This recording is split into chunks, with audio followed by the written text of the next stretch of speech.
Welcome to Friend or Foe, the series where I analyze characters from our favorite games and figure out if they would be good to hang out with, or whether you might want to avoid them at the next party.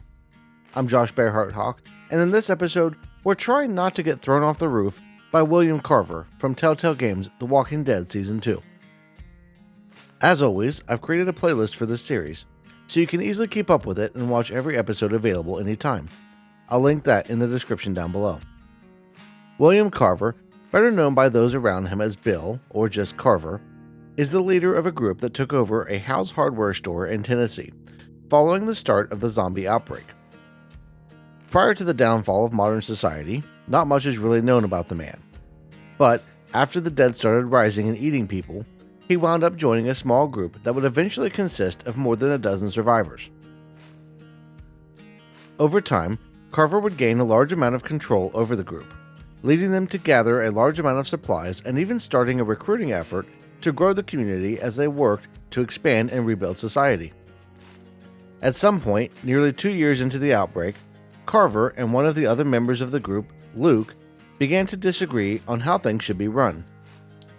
Carver was beginning to act very callous toward members who needed help, and Luke thought that they should be more forgiving and allow more freedom than Carver wanted. After weeks of increasingly hostile fights, Luke and several other members of the group decided to strike out on their own. But this rebellious act wouldn't be tolerated by Carver, and he would take a small contingent of people and go looking for those who'd left. He tracks the group through the Appalachian Mountains, finally getting wind of a possible location for them in what was once North Carolina. He's out scouting one day when he notices a cabin that would make for a perfect base for the group. Inspecting the exterior of the building, it's clear that someone likely calls this place home. And as he approaches the front door, he can see someone inside. Thinking it might be one of the missing group members, Carver reaches out and turns the knob on the door. Not expecting it to be unlocked, he's slightly surprised to see the door open up, revealing a little girl on the other side. He doesn't recognize her, but as she doesn't seem to be much of a threat, he pushes his way into the house and starts looking around as he questions her about the group he's looking for. It seems like the girl, Clementine, is hiding something, but nothing seems too out of place until he catches a glimpse of a door closing upstairs. Clementine had told him that she was home alone, meaning she either lied or there was an intruder she didn't know about snooping around. Heading upstairs, he goes through the door he'd seen close and looks around. There's no one in there though, and he's just about to leave when something on the ground grabs his attention. A Polaroid photograph of the daughter of one of the missing people is laying in the middle of the room. This is proof the group has at least been there. Clementine doesn't know who she's wrapped up with, but he doesn't want to give away too much without some backup. Taking leave of the cabin, he heads back to let the group at camp know what he's found. They'll have to move quickly, as Clementine is bound to tell Luke that he was there, meaning it's only a matter of time before they're on the move again. Packing up camp and heading back to the cabin, he finds the place deserted. The group is once again on the run, but they're not hard to track. Within a few days, Carver finds himself standing at the foot of a mountain, looking up at a ski lodge. He thinks he sees some movement at the lodge, but he can't be sure. Wanting to play things a little safer, he sends someone else, Bonnie, to scout the lodge and report back. She returns only minutes later with confirmation that the group is in fact there, and they all move in. But as they approach the lodge, they find a problem in the form of a herd of zombies attacking the building. It isn't too much for them to handle with their semi-automatic rifles, but it is more of a nuisance than Carver would have liked to see. Getting everyone inside, he's disappointed to find that the one person he wanted to find more than anything, Rebecca, isn't in the lineup. She's hiding somewhere in the building, refusing to come out until he starts hurting another member, Carlos. Carlos was supposedly a doctor, and he would be the one Rebecca needed to deliver the baby she was carrying, Carver's child. He only needs to break a couple of the doctor's fingers to get the message across, and he finally finds himself face to face with Rebecca. She's not happy to see him, but he knows that's only temporary. He'll just have to work to change her attitude over time. But that issue becomes secondary as someone opens fire on the lodge from outside, killing one of Carver's men. Angry at being shot at and wanting to make a point, Carver grabs one of the strangers from the lineup, someone else that must have fallen in with the group at some point, and shoots him point blank. That action would normally have led to whoever was shooting surrendering, but they persist, and Carver grabs Rebecca's husband, Alvin, as a hostage. He never liked Alvin, and the man had even killed someone while the group worked to escape from camp weeks earlier, so having him die then and there wouldn't be a problem.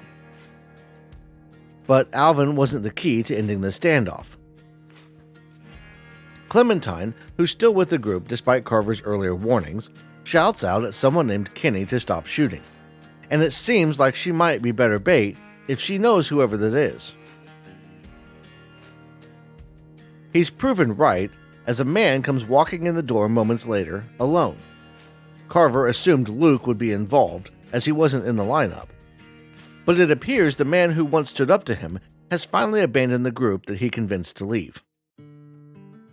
With everyone finally reunited, they make the return trip to Howe's hardware store over the next several days. He wants to punish them for leaving, but he knows that that won't help anyone. They just can't see what he's trying to build. They lack the vision to lead or understand, but he'll show them. As they all return to the place they call home, he makes sure he's inside and ready to make an announcement as they exit the back of the box truck they were transported in. He wants to make it clear to the rest of the group, especially those who doubted him for going after the strays, that this thing will only work if they all work together. He tells everyone to forgive the group, to welcome them back and give them another chance. As he finishes up the announcement, he sits down at his desk and waits. He'd asked Tavia to bring Alvin up to him as soon as they all got settled in the yard. He knows that as long as the man is alive and well, Rebecca is going to resist. The only way to win her over is to show her how much better he is than Alvin. Tying Alvin up, he spends the next several hours showing him who's in charge. The next morning, he goes out into the yard to show that there are no hard feelings. He wants them all to know that the past is in the past, and moving forward is the only way. But Carlos' daughter won't stop interrupting him, and he winds up going away from the meeting angry after forcing Carlos to discipline the girl. Her father spent too much time sheltering her, but that can be dealt with later. After taking care of a few issues around the compound, Carver heads up to check on Reggie in the greenhouse. Reggie was mostly useless, but he'd started coming around after trying to escape with Luke, and with any luck, the man could help reintegrate the group and be an example to bring some of them back in line. But things didn't go quite as planned at the greenhouse. Reggie was supposed to get Clementine and Sarah to cut enough berries for the day, but Sarah didn't get her share done. Rather than yell at the girl, though, he decides to make a different example out of Reggie. He could not only show Sarah how her weakness would get people killed, but also show Clementine how powerful he was. He'd known from the moment that he met her at the cabin that Clementine was like him. She wasn't weak. She was willing to do what needed to be done. After laying into Reggie, Carver pushed the man off the roof of the building. He hadn't exactly planned on doing it, but the rush it gave him felt so good. Both Sarah and Clementine had seen, and he knew that they'd gotten the point. After telling Clementine to go back to helping Bonnie, he spent a little bit of time making it clear to Sarah that weakness wouldn't be tolerated, before heading back to his office and sending someone to bring Rebecca to him. He wanted her to see Alvin, and to know what he expected going forward. He also requested Clementine be sent to him when she was finished with whatever task she was on. Clementine came in just as he finished up with Rebecca, and he spent some time talking to her before sending her back out for the night. He could tell she was smart, and with a little effort she might even be stronger than him someday. But things would take a bad turn the next day, as one of the guards stumbled upon an intruder trying to steal food. And it wasn't just any intruder, it was Luke. He hadn't abandoned the group after all, he'd just been hiding. That wasn't even the worst of it though, as someone in the group had stolen some radios, giving one to Luke. Gathering everyone in the yard, he told them all how disappointed he was, but offered forgiveness if they would just fess up to the crime. To his surprise, Kenny stood up and said he'd stolen the radio, handing it over without hesitation.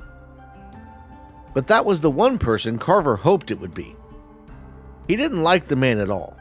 Kenny was much too rebellious and outspoken, a lot like Luke had been. Taking the opportunity, he started beating Kenny ruthlessly.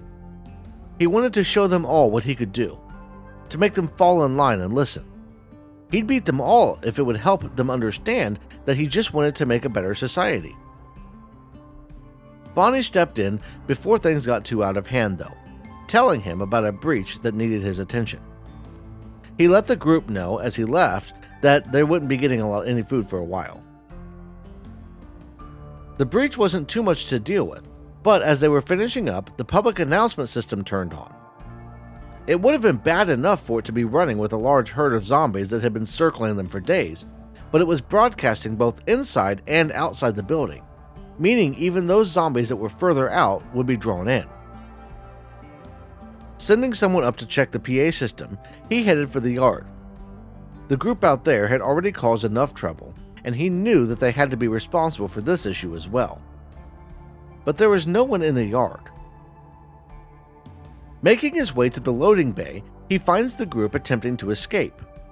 He can't believe they were trying to leave again, and he's on his last nerve. Holding them at gunpoint, he was in the middle of letting them know what would be coming for the second betrayal, when something hit him from above. Clementine had been climbing on one of the shelves, jumping down and knocking the gun from his hand before he could react. The next thing he knew, Kenny had put a bullet in each of his knees, and things weren't looking good. He hurled insults and tried every trick that he knew to make them give up, but as Kenny walked over to a table and returned with a crowbar, he knew his end was near. It only took a couple of hits for things to go black, but the pain lingered for what felt like an eternity before it finally stopped along with his heart. And that's Carver's story. So is Carver a friend or a foe? This one was a lot more difficult to tell, as putting myself in his shoes and trying to empathize with him wasn't easy. He seems to have had good intentions at times, but he went about achieving his goals in the worst way possible. So before we talk more in depth about William Carver, I want to go ahead and label him as the first foe in the Friend or Foe series. Carver is a complex character in a lot of ways, but at times he seems to boil down to a basic bad guy from a writing standpoint. I also think his character could have been a lot more interesting if they hadn't rushed him in and out in basically one episode. We spent a large part of the first couple of episodes being told how awful he was, but then we never really got to know him beyond a single conversation. Let's start by looking at his motivations for bringing the group back. The first escape is never really elaborated on, but we can glean from conversations with several other individuals that Luke and Carver had a major falling out. It's also made clear that Carlos was siding with Luke during a lot of the disagreements leading up to the separation, and that some of those disagreements might have even centered around something to do with Carver and Rebecca having some sort of relationship and sexual encounter. Carver is convinced that the baby Rebecca is carrying is his, and that is probably a large part of why he tracks them for as far as he does. That being said, he also seems a lot more calculated than that as he investigates the cabin and talks to Clementine the first time we meet him. And it isn't like he hides anything during that initial encounter. He tells Clem that he's looking for his people and seems to be trying to warn her away from them. Meanwhile, the cabin group wants to avoid discussion and refuses to elaborate on why and how they left Carver and his group. Then, at the ski lodge, he seems keen on keeping everyone alive and simply bringing them back. In fact, had Kenny been inside to begin with and not shot one of Carver's men, it's likely that no one would have gotten hurt. But why not? By that point, they had a system in place to recruit people, so it's not like the group was needed for manpower. they could likely find others who would be more than happy to have a safe place to call home and help maintain it without the history that this particular group had. It would have really made the most sense for Carver to kill everyone except Rebecca, maybe saving Carlos and Sarah as well, since Carlos was seen as necessary to help with the baby being born, and it's likely he wouldn't have been willing to help if his daughter had been killed. He could have easily gotten rid of the rest of the group and gone back if all he cared about was Rebecca and the baby. But then, back at the compound, he doesn't hesitate to kill Reggie over a few berries? Something doesn't add up. Carver, even at his worst point in the season, seems a lot more thoughtful and manipulative than the Carver we see in the greenhouse. Killing Reggie is impulsive. He justifies it by saying that Reggie is weak and has made several mistakes. But if that's the case, then why keep him around after he gets bit? Some of it could be the writing in general. Before he kills Reggie, Carver could be seen as manipulative and callous. But that one incident winds up being the point that we, the player, see just how far he's willing to go, making it easier for us to hate him. It's also the point that brings Bonnie over to the side of escaping and helping the group to get out. She even comments on how she expected him to lie about it, even if he had actually done it, but was surprised to hear him not only admit to it, but make it sound like it was nothing. I didn't believe you when you told me about Reggie. I ran and found Bill once I left you. Figured even if he had done it, he'd make up some sort of excuse, but Bill was just so matter-of-fact about it. Like he'd pulled up a weed or something, like it had to be done, and that was just one of those moments when your blood runs cold. Goose pimples up and down your arm. For a second, we'll ignore what happened to Reggie and imagine a playthrough where that event doesn't happen. Carver shows up to the cabin like usual, and gets the seed of doubt about the group planted in Clementine's head. Then everything else plays out like it normally would, with the lone exception being that instead of Tavia coming to get Clem to help in the greenhouse, she has her take a bucket out to Kenny and Mike. Clem still runs into Luke before being told to go see Carver by Troy, and she makes her way to his office. Seeing Alvin sitting in the chair, beaten, still startles her, but Carver insists that Alvin had done something horrible by killing George, so he was getting what he deserved. Clem is told all about how things had been before, how Luke and the others had betrayed everyone at the hardware store. He lays out how he's showing mercy to them now because he understands their frustration at not having the total freedom they wanted, but he also knows that they are stronger overall as a group. He even explains the decision to shoot Walt as payback for Kenny shooting one of his men. If done right, everything he's done that seems bad could be explained away in a convincing enough manner to make Clem and the player question their own morality and wonder if Carver could actually be right. He offers Clem a bed inside the building, something a little warmer with better food. She can choose to either take him up on the offer or tell him that she needs to think about it as she's worried about Kenny and Sarita, and how they don't deserve to be left outside. No matter which decision she makes, she has another choice later to either help the group escape or tell Carver about the plan. Eventually, Clem has to make a choice between Carver and Kenny, with Kenny reminding her of things that Lee did and said to help make things more difficult. Siding with Carver leads to Kenny dying. Siding with Kenny leads to a similar end to Carver where the group escapes the compound. In this hypothetical, we would have seen Carver stick around for at least one more episode, maybe even ending the season having Clem either sitting with the realization that her choice got Kenny killed, or winding up at Wellington with a similar ending as we see when Clem goes with Kenny in the game. That would have given so much more depth to Carver's character and really made for an interesting decision to be made. As it is, Carver does make some valid points when talking about the group, and he does manage to get a semi-functional society going for at least a short while. His biggest problem is that he's way too egotistical and has no leadership ability outside of expecting people to just do what he tells them. He acts more like a parent, using the do as I say, not as I do argument. Bringing it back to the action of pushing Reggie off the building, that is really the moment that he let his true self shine through. He shows how ruthless he really is and erases any question about his character. He just praised Reggie only a couple of hours prior to killing him. He told him how good of a job he's been doing, told him how close he was to being brought back in. And then he turns around and says Reggie was actually too weak and too mistake-prone to get back in? At that point, Clementine and the player can't trust anything he might say. He can praise Clem all day long, but the doubt about how true that praise is and how close she might be to be thrown off a roof as well will always linger. But I want to know what you think about William Carver. Is my assessment of him as a foe a good one? As I see it, the Carver we got is pretty clearly meant to be the bad guy, with no real gray area to wade through. He's manipulative, vindictive, pompous, and calculated in every action except for killing Reggie. I will say that, despite the criticism I may have, I do think that he is one of the better written characters overall in Season 2.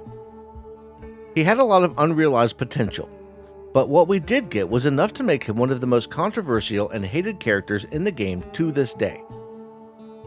But next week, we're going to be covering someone that divides the community even more than Carver. It's someone that most people either love or hate, and I can't wait to dig in and figure out if they're a friend or a foe. To make sure you don't miss out on that one, make sure you're subscribed to the channel here on YouTube. If you want to see that video or any others early, you can join as a channel member or hop over to Patreon and sign up for early access, behind the scenes, and extras that you can't get anywhere else. I want to thank you all for watching, and I'll see you in the next one.